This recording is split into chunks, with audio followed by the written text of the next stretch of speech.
Monsoon सत्र का तीसरा दिन हंगामे की भेंट चढ़ गया। चिराग पासवान का कहना है कि जब सरकार चर्चा करने को तैयार है तो विपक्षी दल आखिर चर्चा क्यों नहीं कर रही है।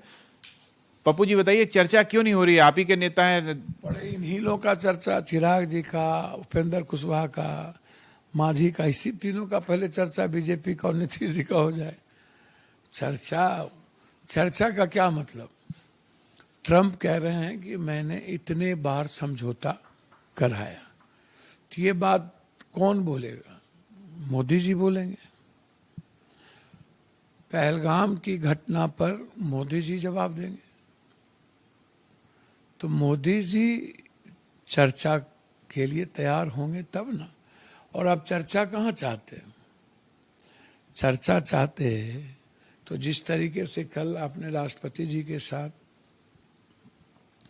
अपमानित किया, does not on the record, never on the record, and I से, मैं जो कह रहा हूं वो सही, बस उतना ही नोट जाएगा। तो आप कॉन्स्टिट्यूशन पर हमला करते हैं, आप नैतिक मूल्यों के साथ खिलवाड़ करते हैं, आप संविधान के साथ खिलवाड़ करते हैं। चर्चा तब होगी ना कि जब आप एक स्वस्थ माहौल में देश के हित में करिए। आप तो हर चर्चा को अवसर में ढूंढते हैं, बदलते हैं।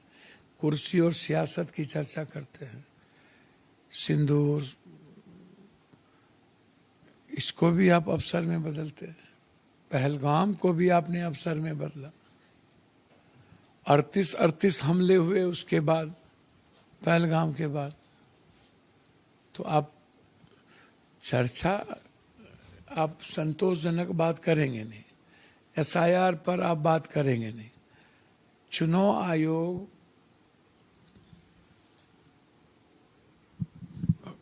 इतने नासमझ हैं, सारी संस्थाओं पर आपका हमला होता है।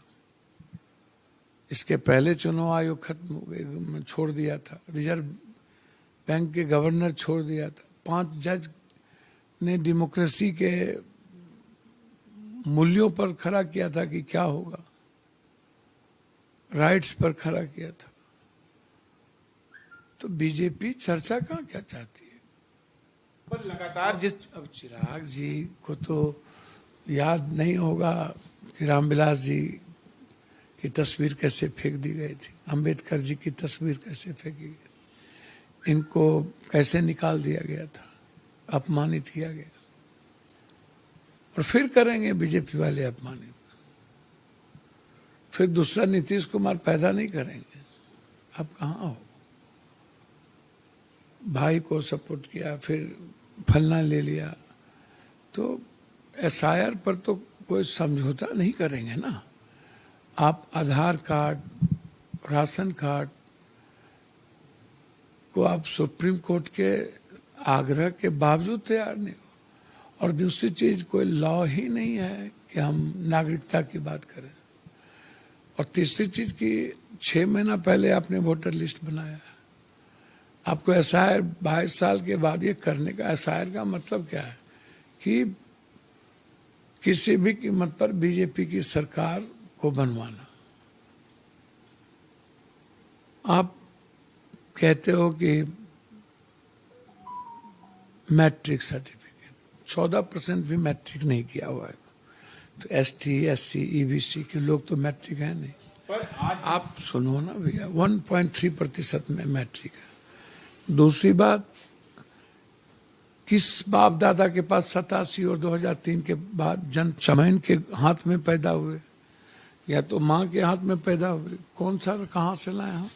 आप हमको बताओ, आप इस चीज को कहो। दूसरी बात, जो लोग गए अस्पताल में, उन्होंने अपना जन्म प्रमाण पत्र नहीं बनाया। रिहासी की बात करते हो तो किस दलित, किस एसटी एससी के पास 73% बाढ़ में हम हैं, और बार बार हमारा प्लेस पलट जाता है, अलग हो जाता है, और 3 करोड़ लोग लगभग बाहर हैं। तो एक आप ये कहां से हम आपको देंगे? तीसरी चीज, तो ये 3 चीज जो जन्म प्रमाण पत्र, ये चीजें हैं जिसको आप कहते हो, तो आप जिस तरीके से अभी पर्चा भेजे, बांटे, अब पर्चा अभी आया नहीं। कैमरामैन शरद बारिक के साथ रमेश कुमार सिंह, भारत एक्सप्रेस।